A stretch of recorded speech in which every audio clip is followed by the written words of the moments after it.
What is going on, guys? So Rockstar has just given us some information regarding the upcoming summer DLC Money Fronts to be releasing on Tuesday, June 17th. This includes details on new businesses, vehicles, changes and improvements, and we're going to be covering all that in this video. In any case, if you do enjoy this video, please drop a like, and if you like GTA videos like this, consider subscribing. Let's get right into it. Starting off with this screenshot, we have 3 new vehicles that can be seen. The first is the Class A Tampa GT.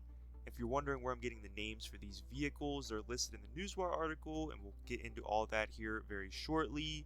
Nonetheless, this is a new muscle car, seemingly inspired by the first generation Chevy Malibu. Going through the car wash, we have a new version of the Grotti Cheetah Classic, a wide body version. This is the 4th one in the game, the first one in the Sports Classics class, and it looks like it's inspired by the Liberty Walks custom kit version. And lastly, in the screenshot, we have a new SUV, the Karen Everon RS, and it predominantly seems to be based off of the Toyota Tacoma X-Runner concept. And if you were wondering about the other vehicles in the screenshot, they all are existing ones. The motorcycles being that of the Western Wolfsbane and Demon, as well as the Jet in the Sky being the Buckingham Luxor. And the very last comment I want to make about this screenshot is there looks to be some players wearing a hands-on car wash outfit. I definitely could see this possibly being a career progress unlock. So Rockstar states that we're going to expand and connect our criminal network. It looks to be in the form of acquiring various businesses to launder our money, hence money fronts. This is also very similar to the nightclub property's purpose. Looks like Martin Madrazo is going to be helping us getting connected with these businesses and set up. This also makes me think there's going to be more to this DLC than Rockstar has shared with us in this Newswire article. And we'll get into the specifics of the businesses Rockstar mentioned that we're going to be able to acquire in this update here very shortly. Moving on, we have another screenshot of some players riding on the back of an MTL flatbed, likely during some sort of delivery mission. This is also the same vehicle that is used during the export mixed goods missions. All the content here seems to be existing, including the weapons such as the micro SMG and compact rifle.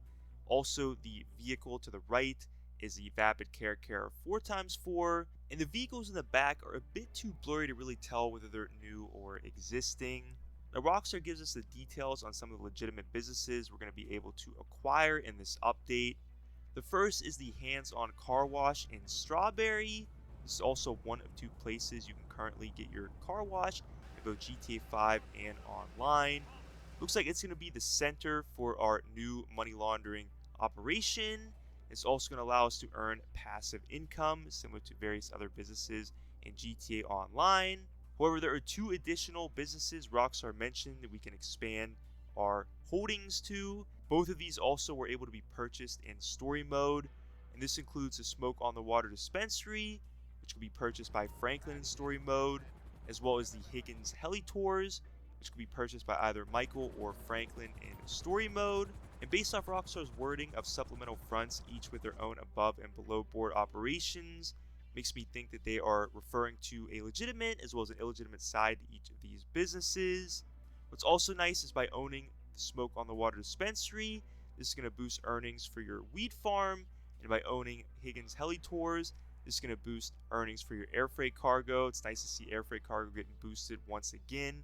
I believe it was permanently tripled in the San Andreas Mercenaries update, so it's nice to see it getting a boost once again. Rockstar also seems to be playing with this idea of a heat concept, where our illegal dealings could affect our establishments. Therefore, we're going to have to make sure we are managing our legitimate side if we want to continue earning our passive income. Rockstar also mentioned that 5 new vehicles are going to be coming in this DLC. The first 2 are SUVs, and this includes the Karen Everon RS, which was seen in the first screenshot, as well as the Karen Woodlander, which we have yet to see what that looks like, and the Class A Tampa GT muscle car, also seen in the first screenshot. It looks like we're also now finally going to get the Western police bike. I know a lot of players really wanted that to be able to use in dispatch work.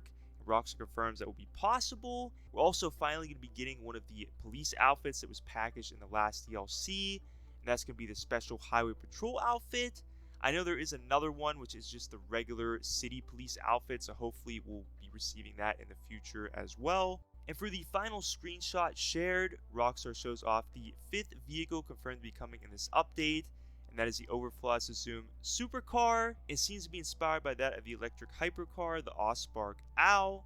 If this doesn't have HSW upgrades, it will definitely be interesting to see how this competes with the Overflawed Pipistrello, an electric supercar added in the bottom dollar bounties update almost a year ago. And lastly, Rockstar mentions some new improvements as well as some added benefits for GTA Plus members. The first is there's going to be an additional 50 vehicles that will now be able to have a missile lock-on jammer. This is similar to what they did in the Agents of Sabotage DLC Day 1. There was 50 existing as well as some new vehicles that were now able to have missile lock-on jammers.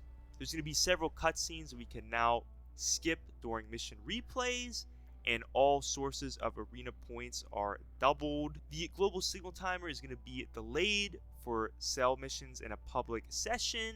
I believe you have around like 30 seconds on average with a lot of cell missions, some much less. So definitely interesting to see what the increase is for each of these businesses. And speaking of cell missions, it looks like Rockstar is going to disable box van delivery vehicles for biker cell missions.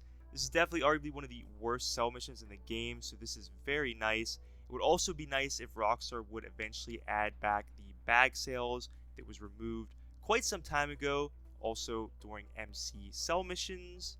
For GTA Plus members, they're going to get their hands on the Overflash Zoom earlier than regular players. I know they did something similar with the Overflash Pipistrello, and it was only like a week difference, so hopefully it won't be any much more of a delay for regular players than that. This also likely means that this will be the free vehicle for GTA Plus members upon the release of this update. And also as a member, you're now going to be able to spin the lucky wheel twice in a single day. And that pretty much does it for all of the info for this new update as of now. Rockstar finishes off confirming this is going to be releasing on PlayStation 5, PlayStation 4, Xbox Series X and S, Xbox One, as well as PC on Tuesday, June 17th. In any case, guys, that is everything for this video. I hope you enjoyed it and found it extremely beneficial. Definitely let me know what you guys think about this new DLC. I know people have mixed emotions or reactions to it at this point. It definitely doesn't seem like a huge DLC. Like I said, I think there's a possibility Rockstar might be leaving some info out and there's more to it. In any case, if you did enjoy this video, please drop a like and consider subscribing.